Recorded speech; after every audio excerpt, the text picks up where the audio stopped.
Beta Ambala वाले मुदगल जी अभी बीच में जब आए थे तो उन्होंने एक प्रश्न किया। मुदगल जी, आपका वो प्रश्न हमको स्मरण में है कि शिवजी स्वप्न में हर कभी आ जाते हैं।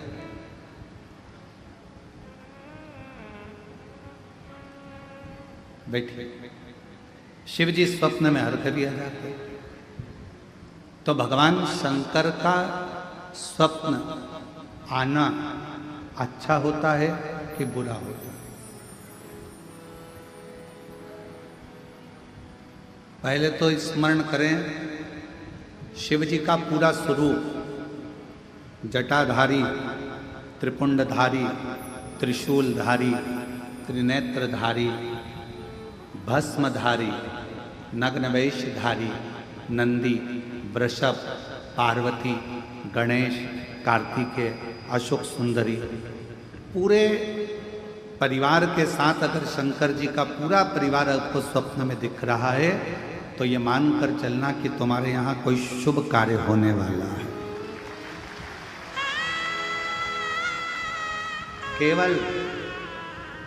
केवल और केवल भगवान शंकर त्रिशूल लेकर, त्रिपुंड लगा है, जटाजूड़ बांधे हुए हैं, भस्म रमी हुई है, मृगछाला पहने हुए हैं, बागंबरधारी है, रुद्राक्ष की माला है, चेहरे पर मुस्कुराहट है, अकेले शिव त्रिशूल के साथ नजर आ रहे हैं तो समझना कोई संकट आने वाला था, उसको टालने के लिए मेरा शंकर तुम्हारे स्वप्न में आकर खड़ा।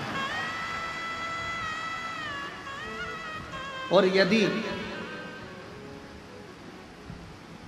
भगवान शंकर का कोई शिवलिंग नजर आ रहा है, केदारनाथ, भीमाशंकर, महाकाल, कुबेरेश्वर बाबा, मल्लिकार्जुन, वैद्यनाथ, कृष्णेश्वर, या तुम्हारे घर के पास में जो शिवलिंग है वो भी, या कोई पुराना शिवलिंग जिसको तुमने कभी देखा ही नहीं है, तुम्हारे स्मरण में भी कभी नहीं आया, ऐसे शिवलिंग का अगर दर्शन हो रहा है तो ये समझ लेना कि शंकर भगवान आपके द्वारा कोई अच्छा कार्य करवाने वाले हैं और वो आपको प्राप्त हो,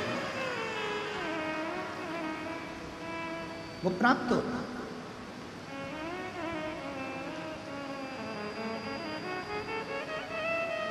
शिवजी कोई श्रेष्ठ कार्य, जितने लोग गीले हो रहे हैं छाते में, मेरा निवेदन, फिर निवेदन करूं आपको, आप लोगों की अविरल भक्ति को मैं नमन करता हूं कि इतना पानी में भी आप लोग खड़े हुए हैं। आपसे निवेदन है, अगर कहीं धर्मशाला साइड में बन रही है धर्मशाला, वहाँ जगह हो तो वहाँ, और अगर चाहते हैं तो हम मना नहीं करेंगे, आप लगाओ, आराम से सुनो, ये आप लोगों की अविरल भक्ति है। पर जहाँ जहाँ जगह मिले वैसा वैसा आप बैठकर कथा का लाभ करें। पंडाल बहुत लगे हैं, 1 2 3 4 5 6 7, ऐसे 7-8 पंडाल हैं। जहाँ जहाँ आप लोगों को जगह मिलती जाए वहाँ बैठकर आप लोग लाभ ले सकते हैं।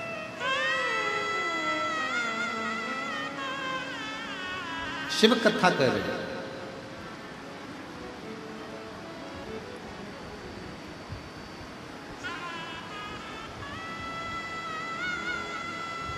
देवराज नाम का ब्राह्मण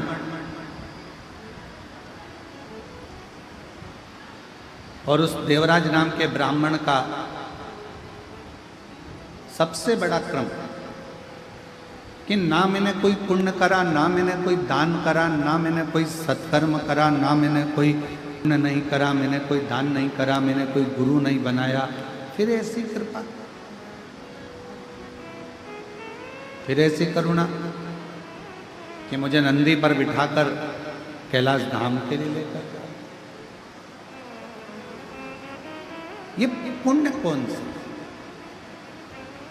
तो कहा एक पुण्य, देवराज तुम किसी तीर्थ में नहीं गए, तुमने कभी कोई दान नहीं करा, तुमने कोई वेद नहीं पढ़ा, तुमने कोई पुराण नहीं पढ़ी, तुमने कोई शास्त्र नहीं पढ़ा और ना तुमने कोई गुरु मंत्र लिया, पर एक पुण्य तुमने करा। पहला पुण्य था शंकर भगवान के मंदिर तक पहुंच जाना। शिव महापुराण की कथा कहती है जो शिव के मंदिर तक पहुंच जाता है, समझ लो वो सारे तीर्थ कर लेता है, पूर्ण। बोल बम का नारा है, सारी समस्या का हल मान।